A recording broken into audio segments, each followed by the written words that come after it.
सामाजिक विषमता किसे कहा जाता है? तो सामाजिक विषमता का अर्थ है समाज का अलग होना। ठीक है, यहाँ पर कुछ लोगों के पास अत्यधिक संसाधन होने के कारण वो उनका लाभ उठा लेते हैं, वहीं कुछ लोग इससे वंचित रह जाते हैं। सामाजिक विषमता एक ऐसी व्यवस्था है सामाजिक विषमता एक ऐसी व्यवस्था है जिसमें कुछ लोग दूसरे लोगों की तुलना में अत्यधिक धन, शिक्षा, स्वास्थ्य, रोजगार के अवसर प्राप्त कर लेते हैं, वहीं दूसरे लोग इससे वंचित रह जाते हैं। इसको सामाजिक विषमता कहा जाता है। ठीक है भाई, ओके डन। तो बहिष्कार किसे कहते हैं? तो बहिष्कार एक ऐसा तरीका है जिसमें व्यक्ति को समाज या समूह से हटा दिया जाए, वंचित कर दिया जाए, उसको हम बहिष्कार कहते हैं। या ठीक है, उस व्यक्ति को वह पूरे अधिकार नहीं मिलते हैं जैसे कि दूसरे व्यक्ति को मिलते हैं, तो उसको बहिष्कार कहा जाए। ठीक है, समाज से वंचित कर दिया जाए पूरी तरीके से, उसको बहिष्कार कहा जाए। ठीक है डन।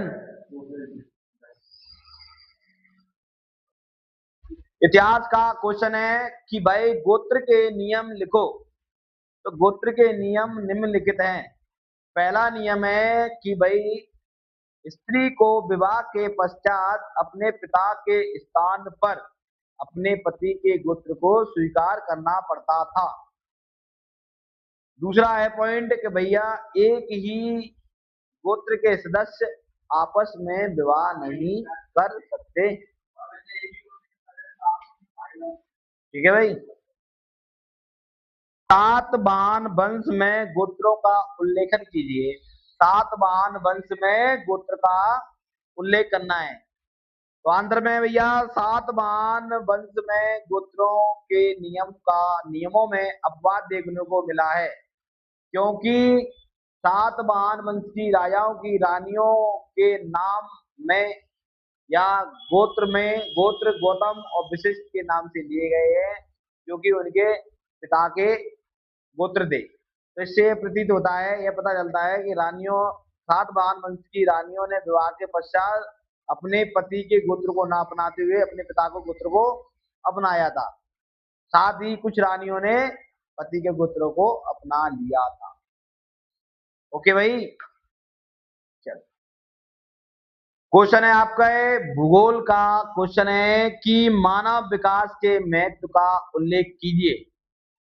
तो भाई मेरे मानव विकास के महत्व का उल्लेख निम्नलिखित है। पहला पॉइंट है कि यदि मानव विकास होगा तो राष्ट्रीय आय और प्रति व्यक्ति आय दोनों में वृद्धि होगी। ठीक है, मानव विकास अच्छा होगा तो जिससे देश संपन्न, सुशील, शिक्षित होगा।